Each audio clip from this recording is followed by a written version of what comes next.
In case you missed it, Resto Shaman will be the only healer with an interrupt in Midnight. But that's not all, because even though we're losing a lot of abilities, it might actually be a good thing. We're here to tell you all about it, explaining why Resto Shaman might be better than most people think.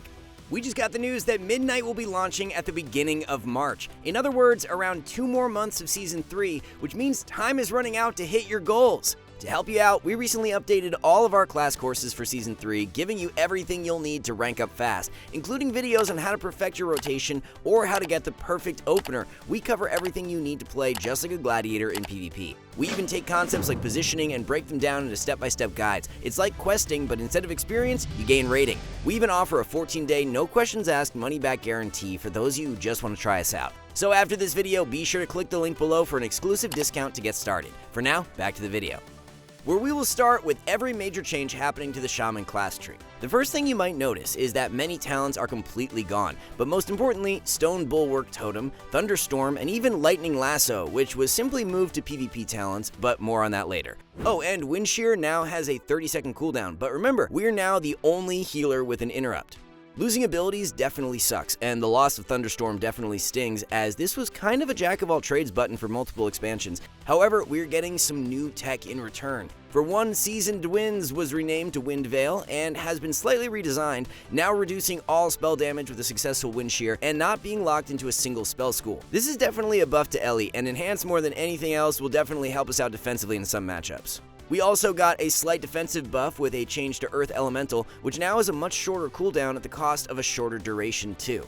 Then we have some brand new talents making their way to the Shaman tree, including Instinctive Imbuements, which gives us a 3% intellect buff while Water Shield is active, but more importantly, will automatically apply Earth Shield and our Earth Living weapon whenever Water Shield is used, all of which is a massive quality of life improvement. We're also getting a small bump in mastery thanks to a talent called Spiritual Awakening. Not too exciting, but sure, why not? And even though these talents aren't technically new for us, both Therazane's Resilience and Reactive Warding have been moved to the Shaman tree itself, which basically gives us one more point to spend on our class tree. Finally, Poison Cleansing Totem is now a choice talent with Tremor Totem, which is a small nerf in some very specific matchups, like when playing against an Assassination Rogue and a Warlock, for instance. Overall, we're going to give the class changes a mid-tier ranking. The removal of Thunderstorm sucks, and Lightning Lasso being a PvP talent definitely stings, but the tree itself is a bit nicer with a few new quality of life improvements thrown into the mix.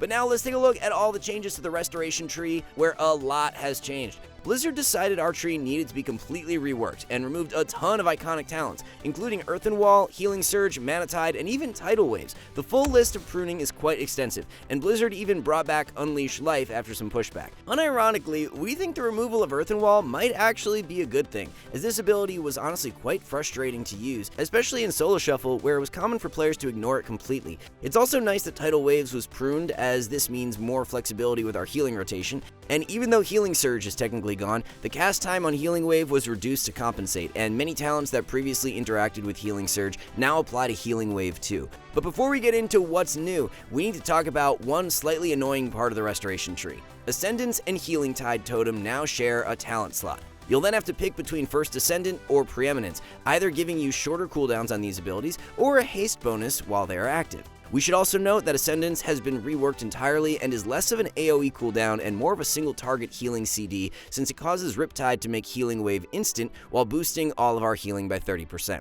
This is a trend we've seen with other healers so far in the beta. Blizzard seems to be tossing in a lot of bonus instant healing to many major healing cooldowns.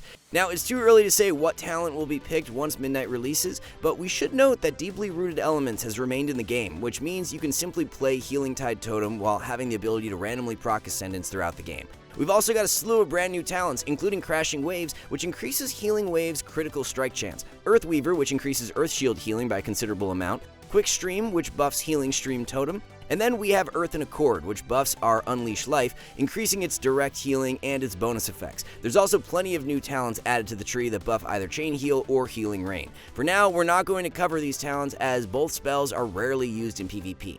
But overall, we're happy with the direction Blizzard seems to be going with Resto Shaman. The theme of the expansion is simpler class design, which is something that is desperately needed for our class. In the past, we've described Shamans as being GCD heavy, and it seems like Blizzard is taking approaches to reduce the GCD load on many of our healing spells, either by removing some bits of maintenance or by pruning entire abilities like Earthen Wall Totem. And in just a second, we will explain why the removal of combat add-ons like Weak Auras might be the biggest buff of them all. But to better understand that, we need to talk about the brand new Apex talents coming in Midnight. For us Resto Shamans, our Apex talents center around Healing Stream and are named Storm Stream Totem. The first stage is the most important. Riptide has a chance to randomly upgrade our Healing Stream into Storm Stream, which not only does more AoE healing, but even acts as a direct burst heal when summoned. Stage 2 is less interesting, but it is super powerful, buffing the throughput of Healing Stream and Storm Stream by 60%. And that leads us to Stage 3, which causes Storm Stream procs to not consume a charge of Healing Stream Totem, which potentially means we could have a ton of passive healing at any given time. Now, here's the part that we think is flying under the radar. Remember that many combat add-ons have lost their functionality in Midnight. Weak Auras and many nameplate add-ons have scaled back in power, which means that players are probably less likely to snipe down totems in the next expansion. So we could see the full benefit from our new Apex talents, even if they're tied into Healing Stream Totem. With that said, we still think being smart with totem placement will matter, but now we won't have to worry as much about players instantly killing our totems from across the map. For now, we're going to give our Apex talents a thumbs up. They're strong enough on their own, but with nerfs to add-ons, they are even stronger. Next up, let's take a look at some of the reworks to hero talents, starting with Farseer. Now, fundamentally, Farseer has not really changed, and the core playstyle of summoning ancestors is still intact. With that said, we have some brand new talents, many of which provide passive benefits. The first is Ancestral Influence, which simply gives us a stacking intellect buff for every ancestor we have active. Not too much to say here, so let's get to our next new talent, which is Mystic Knowledge, which gives us some CDR on Riptide after using NS and increases the proc chance of Lava Surge, which you might have noticed is just our tier set being recycled from the War Within Season 3. And finally, our third new hero talent is Wind Speaker, reducing the cast time on Healing Wave, Chain Heal, and Lava Burst. Again, not too exciting, but passive benefits can be nice.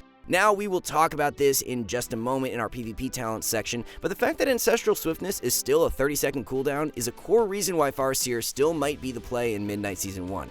But before we dive into it, let's look at the brand new talents for Totemic in Midnight, starting with Totemic Momentum, which simply reduces the cooldown of Healing Stream Totem by a few seconds.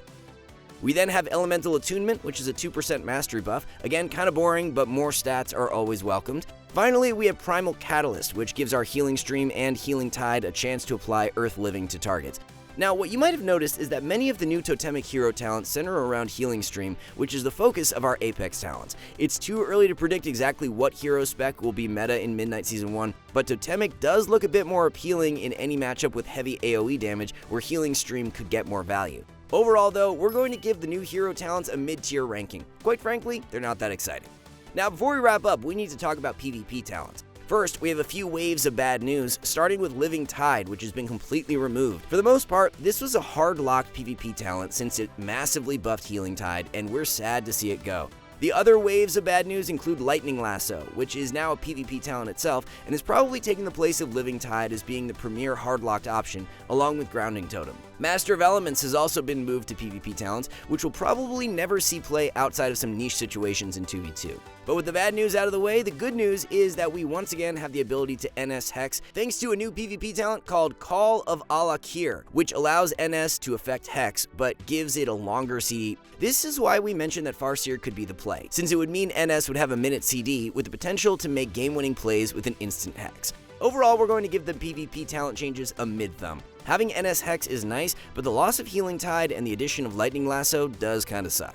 So to wrap up, what do we think collectively about the changes to Resto Shaman? Well, for one, we think the removal of Tidal Waves and Earthen Wall should on paper give us more freedom in Arena and should give Blizzard more flexibility to balance us in PvP down the road. We also think the so-called add-on purge might benefit us the hardest, since players will be less likely to instantly snipe down Healing Stream or Healing Tide. Our main concerns at this point are the removal of Thunderstorm and the increased cooldown of Wind Shear, which will make CC harder to avoid and potentially more punishing. And before you go, every expansion we help thousands of players just like you hit their rating goals. Like Gizmo here, a Resto Druid hard-stuck at rival with over 5,000 games played, who gained over 600 rating in a few weeks just by using skill cap. Our damage and healing courses save you weeks or even months of your time, condensing down everything you need to know into bite-sized videos. You don't have to be scared to sign up because we have a rank up guarantee that promises you will gain at least 400 rating while using our service. So if you're serious about climbing, visit the discount link below to get started. Anyway guys, we want to thank you all so much for watching. See you soon.